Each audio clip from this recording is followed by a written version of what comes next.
apply their logic skills, which they've developed now since Boethius, they apply those to the study of Aristotle, and they go, hey, he's wrong about this.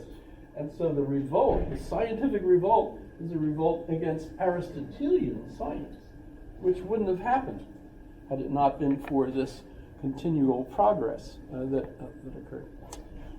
Fun questions. Have a good weekend. And this is the Fur Rendezvous weekend, right?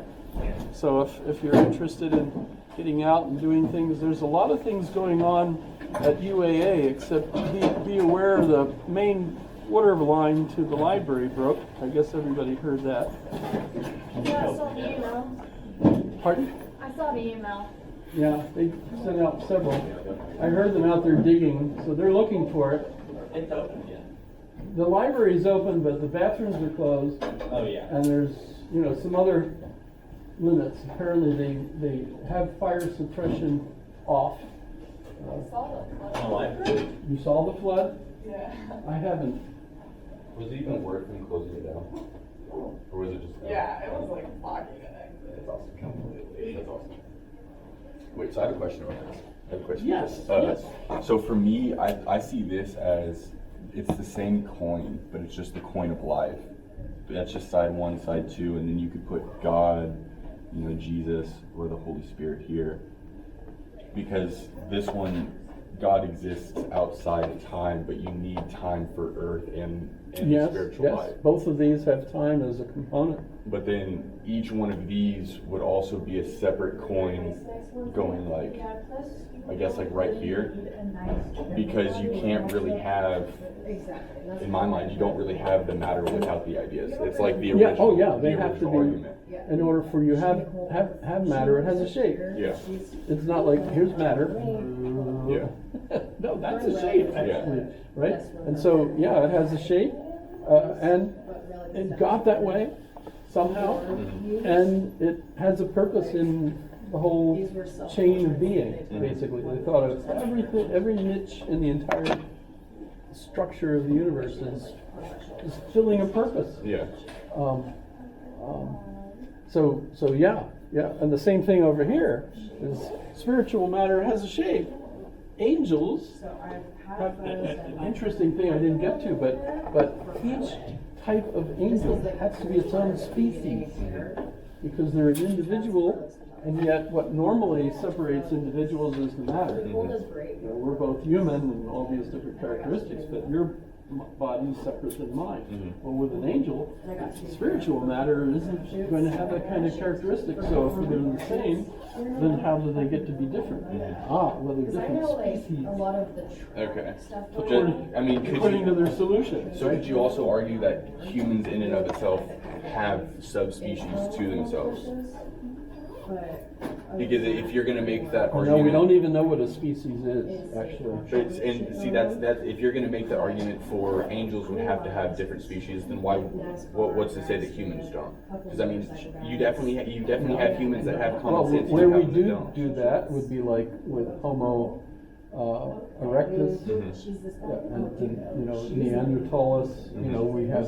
By the way, I'm 1.2% Neanderthal. According to my, I did that. Yeah. Send it in. They came back, and I'm 1.2% Neanderthal. So at that point on, I really felt for the Geico, guy. Yeah. Oh, I missed that commercial. I know, I love that. Even a caveman can do it. Hey. Oh, it's fascinating. What I'm really looking at is a gradual evolution of vocabulary. Because when we get to modern science, I would argue that.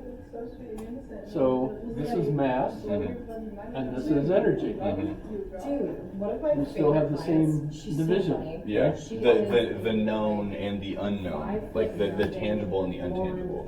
Well, mass is actually energy in an arrangement. Fair, yeah, fair.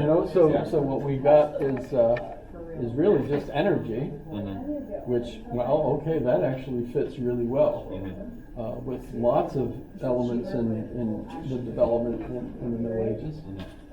You know, because they're working on their brain. Just, you know, they don't have laboratories that enable them to split atoms and things. But even though we do now, we're still building on these previous models. Yeah. Okay. And, you something, know, maybe. that's fascinating. I love it. I think it's neat. See, I just like it because of the aspect of you can just always ask why, and you're never wrong. You're never wrong. Especially when it comes to science. different. I have this idea. Wow, that's interesting. You might be right. Mhm. I have this idea. You might be right. I have this idea. No, that's wrong. There are some ideas that are just flat out ridiculous. Yeah. Until 10 years from now, and then they turn out to be, oh, they were right. Good stuff. All right. Have a safe weekend. Thank you. Thank you. You as well. I think my favorite thing to say, that's kind of similar to what you just said, is there are no dumb questions. But there are, in fact, dumb people. Well, you know, but now we know why. Right? Fetal alcohol. Yeah. Well, You know, not that's- always. Some that's- people are just dumb, not smart. No? I adopted 4 children, Oh, wow. and one of them turned out to have fetal alcohol. Mm-hmm. And we tried so hard. Well, and it's not And their it fault. They're fighting didn't against work. their own brain. Like, that's tough. Oh, it wasn't his fault in No. that case. No. No. But all of the different things we tried, you Yeah. know, couldn't help. Nope. And see, that's a different situation. If it's your own fault, that's your own fault. If it's not your own fault, you can't help fighting against your brain. The scary thing, though, was that it seems like there's roughly 25% of the